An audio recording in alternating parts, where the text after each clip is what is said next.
السلام عليكم ورحمة الله وبركاته، ازيكم عاملين ايه؟ يا رب تكونوا بخير وإن شاء الله تبقى الفيديوهات بتاعتنا مفيدة ليكم. خلينا مع بعض نكمل السلسلة بتاعة الفيديوهات دي عن الموضوع بتاع ال Pass Data to Contact Men from Employee. تمام؟ ازاي أنقل داتا بعد ما أنشأتها جوه الموظف تروح اوتوماتيك على الكونتاكت المربوط بيها. تمام؟ طبعا يعني شفنا ازاي ان احنا نودي الامبلوي كود، وشفنا مشاكل بتقابلنا ونقدر نحلها ازاي. طبعا نقدر نرجع للفيديوهات دي، ممكن احط لكم وصف الفيديو ده في وصف الفيديو بتاعنا، ان شاء الله تبقى الايه الفيديو بتاعنا مفيد ليكم. طيب، انا عاوز مثلا على سبيل المثال الورك فون ده يروح على كونتاكت هنا اوتوماتيك، كفون، او موبايل او كده او ايميل، يعني اي بيانات انا محتاج اضيفها تروح هناك. تمام؟ تيجي من شاشه الامبلوي. خلاص انا انشات امبلوي اول مره، تروح نشيله في كونتاكت تاني، هو بيتنشئ اوتوماتيك. خلاص انا عايز بقى البيانات اللي هنا تروح على هناك من غير ما انا اقعد انشئها مره تانيه. تمام؟ فانا على سبيل المثال ممكن اضيف على شاشه الكونتاكت ايه، ان ده برايفت انفورميشن. اللي عندي هنا في فيلد اسمه ايدنتيفيني، اللي هو identification نمبر. ده هو تقريبا رقم البطاقه تقريبا. تمام؟ او ناشوناليتي نمبر، الاي دي بتاع الايه، الناشوناليتي بتاعت الموظف. تمام؟ انا عندي الفيلد ده عايز اوديه فين في شاشه الكونتاكت. هل الفيلد ده موجود في شاشه الكونتاكت اصلا؟ لا، مش موجود. هتدور عليه بس مش هتلاقيه، لان رقم البطاقه بتاعه الموظف مش هتلاقيها هنا على شاشه الكونتاكت، يعني مش كل كونتاكت هو موظف. انا عاوز انشئ هنا فيلد الاول، لازم انشئ هنا فيلد الاول في شاشه الكونتاكت. مع بعض كده ننشئ فيلد. تمام؟ انا ليه هنا جيت على شاشه الكونتاكت عشان اقدر انشئه، لان وانا في الامبلوي رحت من الامبلوي على كونتاكت ما اقدرش انشئ. تمام؟ فلازم اروح على الكونتاكت من هنا. فهدخل كده مثلا على اي كونتاكت من الموجودين واقول له افتح لي الاستوديو، حط لي فيلد جديد من نوع كار. زي ما احنا عرفنا شفنا في الفيديوهات بتاعتنا، عرفنا ايه نوع الفيلد اللي احنا عايزين نضيفه. تمام؟ اروح اجيب اسمه، اروح اجيب اسم الفيلد اللي انا عايز اضيفه. تمام؟ لو جيت هنا كده اخو خدت اسم الفيلد ده كوبي، ورحت انشأت الموظف هنا، او حطيته هنا في الليبل بيست. تمام؟ وقلت له ايه سيف، هيسيف اوتوماتيك، وايه خد لي التفاصيل. تمام؟ طيب الفيلد ده انا عايز بقى اخليه يروح مع البيانات اللي هي بتتنشئ مع الكود. اول ما اكتب هنا رقم بطاقة الموظف تروح في شاشة الكونتاكت اوتوماتيك، عشان لو انا في شاشة الكونتاكت اقدر اسيرش عنه. تمام؟ ده برضه هنشوفه مع بعض في الفيديو ازاي نسيرش عن رقم الايدنتيفيكيشن نمبر بتاع الموظف. تمام؟ يبقى احنا اول خطوة عملناها ان احنا انشأنا نفس اسم الفيلد ده في شاشة الكونتاكت. تمام؟ طيب كده احنا محتاجين ايه تاني؟ ناخد على الاقل اسم الفيلد ده وناخده كوبي كده. محتاج ان احنا نروح على السيرفر اكشن بتاعنا، سيرفر اكشن. تمام؟ نروح عليه. وانس ان انا جيت قلت له هنا باس داتا، مش انه باس داتا، ايوه هو ده. هاجي هنا اقول له اعمل لي واحد جديد. طب هتعمل لي واحد جديد ازاي؟ هقول له هنا ده اعمل لي هنا كده كوما. تمام؟ وحط لي فيلد. انت تحتاج الفيلد اللي انت هتبعت عليه، اللي هو موجود في شاشة الكونتاكت اللي هو احنا لسه ناشئينه دلوقتي، اللي هو ده. تمام؟ ناخده كوبي نحطه اول حاجة هنا. تمام؟ بيست. تمام؟ هعدي كده الكوتيشن دي مارك دي، واقول له نقطتين فوق بعض. بعد كده ريكورد. بكل سهولة، أنا راجل مش شاطر في التفاصيل بتاعة الحاجات دي كلها. بالكلام ده أروح جاي، بس شايف التفاصيل. أجي هنا كده على الإمبلوي، أجيب اسم الفيلد بتاع اللي أنا عايز ياخد منه. تمام؟ أنا عايز آخد من الفيلد ده، أجيب اسمه.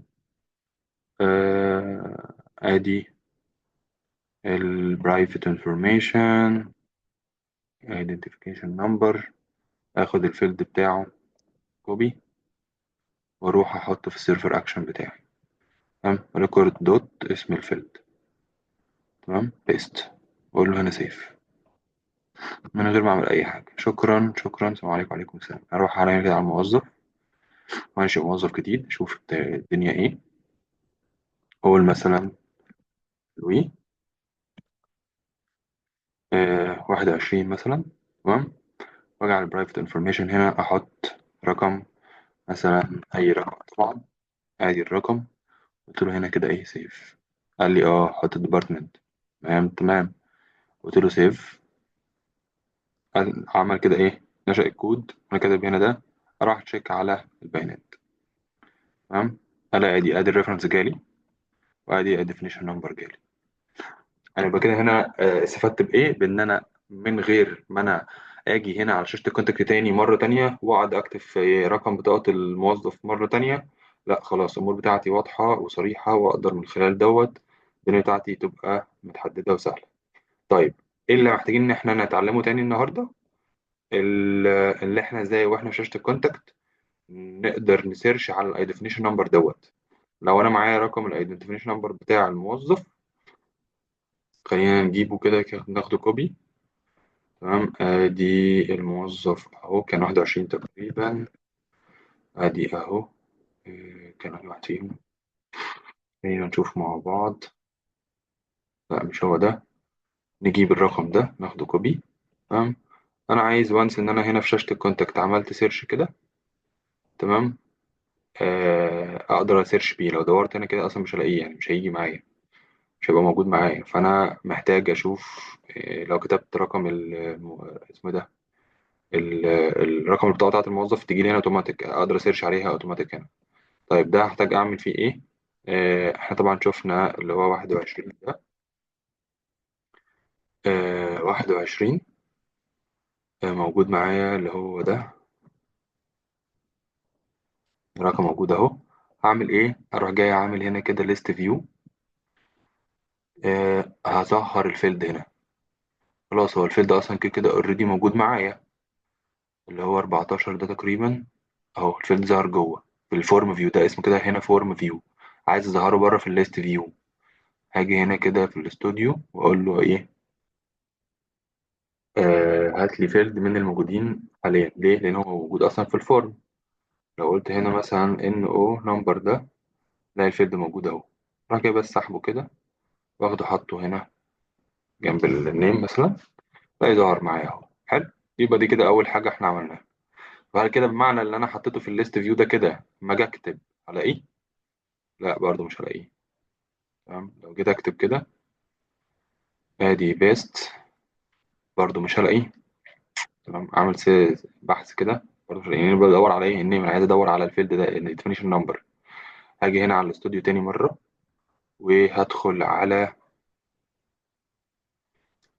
افتح يا سمسم. هاجي هنا كده على، هلاقي عندي هنا فيو ريبورت اوتوميشن وي بي بي. انا هاجي على اخر واحده بس كده هنا اللي هي اسمها سيرش. هضغط عليها. الاقي هنا الصفحه اللي بتتفتح معايا، الشكل اللي بيتفتح معايا وانا جوه السيرشنج. تمام. فدي كده لو حابب اضيف اي فلتر جديد باجي هنا اضيف عادي. طبعا مش محتاج أضيف فيه فلتر. ده برضو جروب، برضو هنا برضو نفس الموضوع، محتاج اضيف جروب او حاجه. انا محتاج اضيفه هنا في لما اجي اكتب سيرش. هعمل ايه؟ هاجي ادور على الفيلدات اللي موجوده هنا بالفعل، اللي هو الفيلد اللي انا ظهرته في الليست فيو. اقول له هات لي اندنتيفيشن نمبر. اسحبه كده، اخده معايا هنا كده، واحطه من فوق. هو بقى موجود كده هنا في السيرش. واجي هقفل ده، بس كل اللي عليا هقفل الاستوديو، واكتب هنا بقى ايه الرقم بتاعي الجميل بتاع رقم بطاقة الموظف اللي انا كنت عامله. اجي اقول له هنا سيرش، الاقي الموظف بقى موجود معايا. يعني خلاص انا بقيت قادر ان انا ابحث عن اسم الموظف او كود اسم ده رقم بطاقة الموظف من السيرش هنا مباشرة دايركت. تمام. دي كده اللي هو ازاي اقدر مباشرة ان انا اعمل الايه الموضوع ده. طبعا في حل تاني بس بياخد خطوات اكتر، اللي هو عبارة عن ايه. ممكن انت تيجي هنا كده تقول له فلتر اد كاستم فلتر، وتقول له دور لي على الايدنتيفيكيشن نمبر. تمام اهو. وتقول له هنا is in او contain او يساوي او ايا كان الرقم ده، وتقول له بيست، تقول له اد، يظهر معاك هنا كده. دي طبعا خطوات كتير جدا، ومش اسهل حاجة لليوزر العادي. واليوزر عادي اصلا ما يشوف الاد كاستم فلتر دي هيتخض من كل كميه الفيديوهات الفيلدات اللي موجوده هنا، ومش هيبقى عارف هو هيتصرف ازاي. فاحنا هنا بالشكل اللي احنا عملناه ده استفدنا بان انا وانس ان انا كتبت رقم الموظف او جزء حتى من رقم الموظف، يعني مثلا الشرط كله. تمام. وعملت سيرش كده، الاقي اسم الموظف جه معايا هنا. تمام. فده كده كان الفيديو بتاعنا النهارده، وان شاء الله تبقى المعلومات الموجوده فيه مفيده ليكم جدا. استنونا فيديوهات تانية كتير جايه ان شاء الله يبقى فيها معلومات مفيده لينا كلنا، وان شاء الله تبقى الدنيا اسهل لينا في الشغل. وشكرا لكم على المتابعه، وشكرا لكم جدا، والسلام عليكم ورحمه الله وبركاته.